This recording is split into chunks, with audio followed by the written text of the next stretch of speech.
Hi everyone. I ordered my EcoFlow microinverter over a week ago now and it's still not arrived. It's a bit frustrating, but it seems demand is really high at the moment and it's slowing down deliveries. I reached out to EcoFlow and they tell me I can expect it quite soon.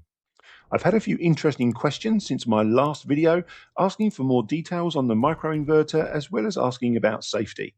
The microinverter should arrive within the next few days, so I thought in the meantime I'd give an overview of the microinverter, and when it arrives I can get straight into unboxing and installation. There's essentially three main parts to the grid-tied inverter-based solar system that I'm trying to build. First, there's the solar panels. The inverter has two solar inputs taking up to 800 watts of solar power. Then there's the inverter itself. It's a small compact unit that takes DC input from the solar panels. It also houses an MPPT controller to get the maximum out of the solar panels, as well as the DC to AC power inverter. There's also a bunch of smart technology that handles a number of features that manage safety, as well as the interface to the EcoFlow app for setup, monitoring, and control. Then finally, there's the smart grid injection into the home. Depending on how much power the home is using at any given time, will define if all of the power is coming from the inverter, or some from the inverter and the rest from the power company, or if you're generating more than you're using, it can send excess back into the grid. I did get a few questions about safety, and they were all very similar.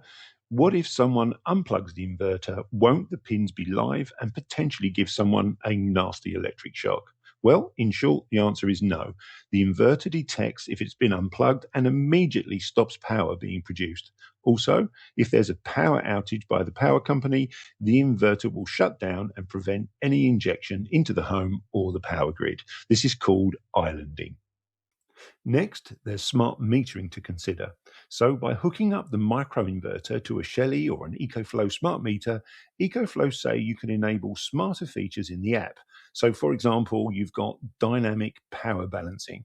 The smart meter detects when appliances turn on, telling the inverter to immediately supply the exact amount of electricity needed.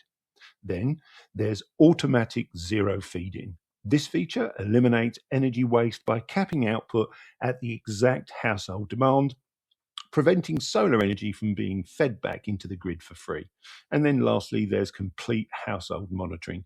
Unlike smart plugs that only monitor individual devices, the smart meter tracks the entire home's energy consumption, allowing for intelligent AI-driven solar scheduling via the EcoFlow app.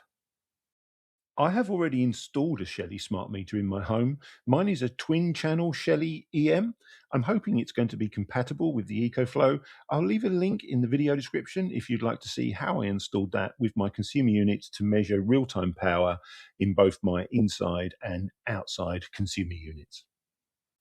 Setup should be super simple. First, mount the solar panels and then mount the grid-tied inverter. Then connect them together with PV cable and MC4 connectors. Simply plug the inverter into a household socket. Then it's just a matter of downloading the EcoFlow app, add the inverter, and I should see solar generated power being injected into the home. That's all I can do for today, but once the inverter is delivered, I'll get it unboxed and make the next video. Don't forget to subscribe and hit that notification bell so we see each other in the next video. Take care, everybody.